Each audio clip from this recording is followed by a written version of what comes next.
अंतराल के पहले हम एक पीड़िता और एक पीड़ित से सुन रहे थे कि उनके साथ क्या घटा। अब आगे हम बाकी जो मेहमान हैं उनसे सुनेंगे। हाँ, सबसे पहले वर्तिका जी, आप बताएं, आपने सुना है कि योगेश के साथ जो जीवन में घटा जो भी है बहुत दर्दनाक है, दुर्भाग्यपूर्ण है। आप क्या कहना चाहेंगे? इसमें तो जो संभावना है दुरुपयोग की बहुत ज्यादा है, और अगर ये कानून बन जाएगा तो स्वाभाविक है, हर जगह तो पता होता नहीं कि आप शादीशुदा है नहीं है, धोखा देके फिर वो करेगी, और हर कोर्ट में कहाँ से जानकारी हो कि वहां भी इसका कोई मुकदमा चल रहा है। वो 10 शहर में जाके शादी करेगी और इस तरह से हर जगह की पति की संपत्ति में जो है मेरा एक ही जवाब है सुधांशु जी, जब भी कोई बात औरत को लेकर होती है दुरुपयोग की बात पहले हो जाती है और हम ये नहीं सोचते कि उपयोग ही नहीं हो पा रहा, अभी तो इस्तेमाल ही नहीं हो पा रहा। आप जाइए दिल्ली के नानकपुरा थाने में और आप जाइए किसी भी क्राइम अगेंस्ट वुमेन सेल में और आप ये देखेंगे बाहर जाकर कि कितनी विक्टिम्स वहाँ आती हैं अपनी शिकायत को लेकर और उसके बाद वो वहीं से लौट जाती है क्योंकि उन्हें लगता है कि यहाँ पर और हमें विक्टिमाइज किया जाएगा। पहली बात ये। दूसरी बात ये कि जहाँ तक एक और सवाल ये उठता है कि जब ये बात हो रही है कि कोर्ट में कितना उनको मिलेगा और वो जज उसका फैसला करें, मेरा मानना ये है बेहतर ये होता कि एक मिनिमम तय कर दिया जाता कि इतना मिनिमम होगा, उसके बाद कोर्ट का डिस्क्रिप्शन रहेगा, जज का डिस्क्रिप्शन रहेगा। तीसरी बात मैं एक एग्जांपल देना चाहूंगी। मिनिमम अगर तय हो भी जाता है तो मामला तो अदालत ही जाएगा ना? जाए अदालत जाए, लेकिन मिनिमम जरूर तय हो, अदरवाइज ये मैनिपुलेशन होगी। तीसरा मैं एग्जांपल देना चाहूंगी, हिंदुस्तान के सबसे बड़े ज्वेलर के यहाँ जब ऐसा केस हुआ, उन्होंने पहले ही, जब बेटे की शादी हुई और वो दूसरी या तीसरी शादी थी, उन्होंने पहले ही प्लान कर लिया और सारी प्रॉपर्टी उन्होंने HUF में दिखाई और यहाँ तक उन्होंने ये साबित कर दिया कि घर में जो साइकिल है वो तक उनके पास अपनी नहीं है, कपड़े तक कंपनी की तरफ से आते हैं और ये हिंदुस्तान का सबसे बड़ा ज्वेलर है। तो ये मामले भी होते हैं जहां पर ये पहले से तयशुदा भी होता है कि हमें कैसे पत्नी को तंग करना है। के तहत बहुत सारा टैक्स में भी उसमें छूट मिलती है, बहुत सारी बातें हैं, उसका एक अलग दुरुपयोग होता है कि वो तो एक मतलब अलग मुद्दा है। मेरा मानना यह है कि हमें ये बिल्कुल नहीं मानना चाहिए कि इस सदी में औरतें सुरक्षित हैं। मेरा मानना यह है इस सदी में जो पढ़ी लिखी हैं, दीपिका ये जो कह रही है उस बात में काफी दम है, क्योंकि ये बात तो सही है कि ठीक है इनके साथ, योगेश के साथ इस तरह की घटना, कुछ और भी पुरुष हो सकते हैं, लेकिन अधिकतर मर्द क्या करते हैं, खास करके जिनकी सरकारी नौकरी नहीं है या कोई और मतलब जो संगठित क्षेत्र है वहां काम नहीं करते हैं, तो पर्सनल इनकम टैक्स तो रिकॉर्ड बताता है केवल 3% लोग देते हैं, और हर आदमी जाके झूठ बोलता है कि हमारे पास तो कोई आमदनी है नहीं, हम अपनी पत्नी को कुछ दे नहीं सकते हैं।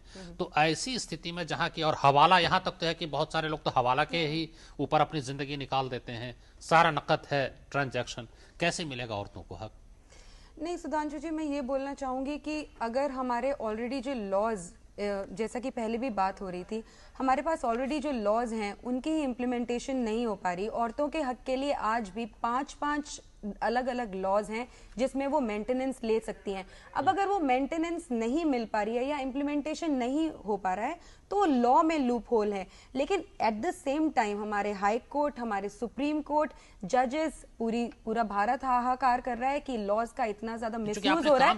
कुछ ठोस उदाहरण है इस तरह के? देखिए, जैसे योगेश बता रहे थे, बहुत लकी है इनको, उसकी 3 शादियों के बारे में पता चल गया। ये एक बैंगलोर का केस है, मतलब लड़की ने कपड़े भी दोनों शादियों में सेम पहने, उसके माँ बाप ने भी कपड़े सेम पहने हैं, ठीक है। अब ये लड़का दर दर भटक रहा है कि इसको बीच में जो दूसरी शादी हुई है उसका पता चल जाए। लड़की लड़के पहले वाले से भी मेंटेनेंस का मुकदमा करके बैठी है, लड़के से 2 करोड़ का घर, 1 करोड़ की मेंटेनेंस और per month 2 lakh regular maintenance मांग रही है। इस लड़के के बारे में सोचिए, इसका बिजनेस थोड़ा सा खराब हुआ तो लड़की घर छोड़ के चलेगी। सुधांशु जी, मैं सबसे बड़ी बात जो बोलना चाहूंगी, जहां हम हक की बार बार बात करे जा रहे हैं, क्या हम थोड़ी सी भी रिस्पॉन्सिबिलिटीज की बात कर रहे हैं? मैं वापस से इनिशियल ऑफ द एक बार सुधांशु जी, नहीं, आज एक लड़का अगर इमोशनल अब्यूज करता है, फिजिकल अब्यूज करता है, फाइनेंशियल अब्यूज करता है, सारे के सारे अंडर क्राइम है, उसको पनिशमेंट मिलती है। लेकिन लड़की अगर लड़के को बोले कि अपना घर छोड़, अपनी माँ बाप को छोड़ दो, लड़की अगर लड़के को बोलती है कि मुझे लैविश लाइफस्टाइल चाहिए, लड़की अगर लड़के को बोलती है जैसा मैं कहूँ तुम वैसा ही करो, अगर वैसा नहीं करोगे तो मैं केस कर दूंगी, तो वो कोई क्राइम नहीं है। उसके पास उपाय आ गया ना, इर्रिट्रीवेबल मैरिज। अब पहले उसको साबित करना पड़ता था क्रूरटी, अब करेगा इर्रिट्रीवेबल कि मेरे से रोज रोज डिमांड करती, मैं ये डिमांड्स नहीं मीट कर सकता। अच्छा, अब उसको फायदा हुआ तो पुलिस में इस कानून से, इसको ये फायदा हुआ। ये जो नेशनल क्राइम रिकॉर्ड ब्यूरो का कहना है, उसका इस कानून से 2008-2009 के आंकड़े हैं कि जितनी महिलाओं ने आत्महत्या की है उसकी 2 गुनी संख्या में पुरुषों ने आत्महत्या की है।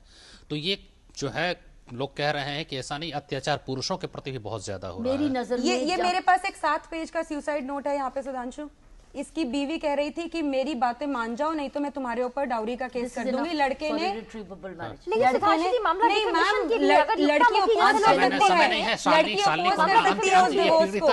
इनकी बात हम अंतिम रूप से मैं ये समझू एक बात, ताकि लड़के भी सुन रहे हैं, लड़कियां भी सुन रही, इस कानून से जज जब दोनों की सुनेगा और मीडिएशन सेल भी वर्क करेगा, मैं समझती हूँ दोनों को न्याय के लिए, अपने न्याय के लिए मांग के लिए जाना चाहिए, क्योंकि उसमें महिला का संक्षेप में, चूंकि आपके साथ व्यक्तिगत दुर्भाग्यपूर्ण घटना घटी है, लेकिन पूरे समाज के बारे में अगर आप सोचिए तो आप क्या कहेंगे?